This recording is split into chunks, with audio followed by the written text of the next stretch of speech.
Alexander Hamilton was an abolitionist. Ben's right, Mr. Miranda. Hamilton, an abolitionist? What kind of abolitionist would sell me and my son? We had little to eat, and my son was always suffering from malnutrition and coughing. Sometimes he passed out, and you give those useless scholar girls all of these sweet lines. Life under those girls was a no damn musical comedy, Miss Miranda. They never cleaned up after themselves. And they always slept till 1 o'clock in the afternoon, Mr. Miranda. Yeah, you call Liza Schuyler Hamilton a princess. I bet if it was a relative of yours, like Ben, that was held in bondage by somebody's family, you wouldn't be calling her no damn princess. You'd be calling the police.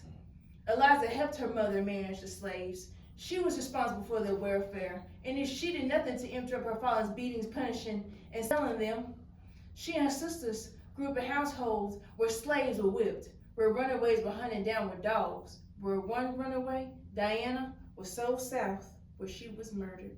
Yet you put them on stage, raising clenched fists, vowing that all men are created equal. Your hero, Alexander Hamilton, married to this family, and he did their bidding. He negotiated the sales of their slaves. But Ron Chernow said that Hamilton did that reluctantly. His book is 800 pages long. Reluctantly. They all said that reluctantly. I'm working these slaves to death reluctantly. I'm breaking up these families reluctantly. I bet when George Washington signed the Fugitive Slave Act, he said, I'm signing this document reluctantly. In 1784, Hamilton's sister-in-law Angelica wrote to her sister Elizabeth that she wanted her slave, me, Ben, returned. Now, if Eliza was such an abolitionist, don't you think she would have refused her sister's request? Nah. She passed her request on to her husband.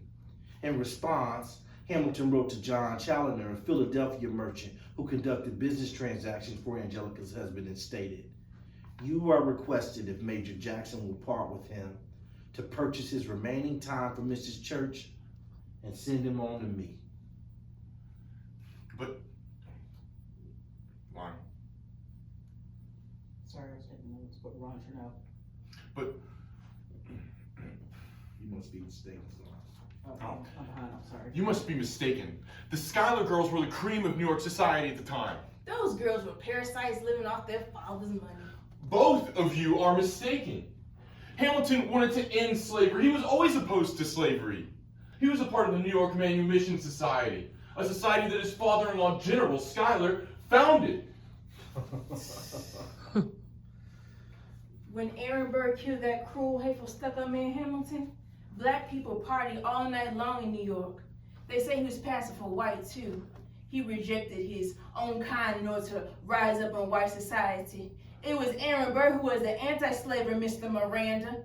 Hamilton ranked in cows, horses, African people, interchangeably, beasts. The way I look at it, a man like Hamilton, who saw a human being as property, got what he deserved.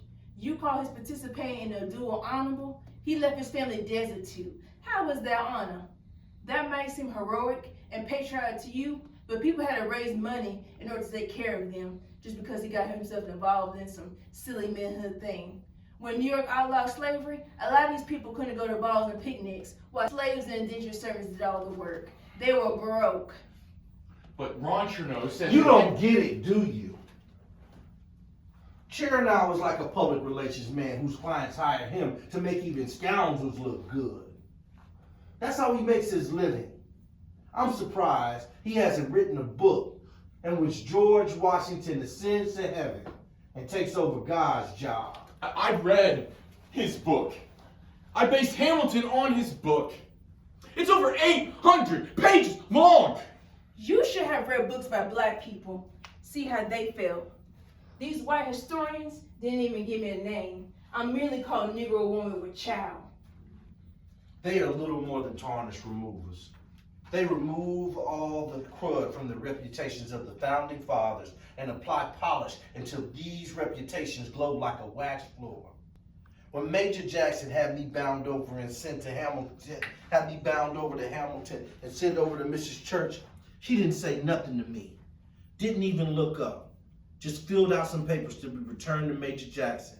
Told the men whose custody I was in, to take me away.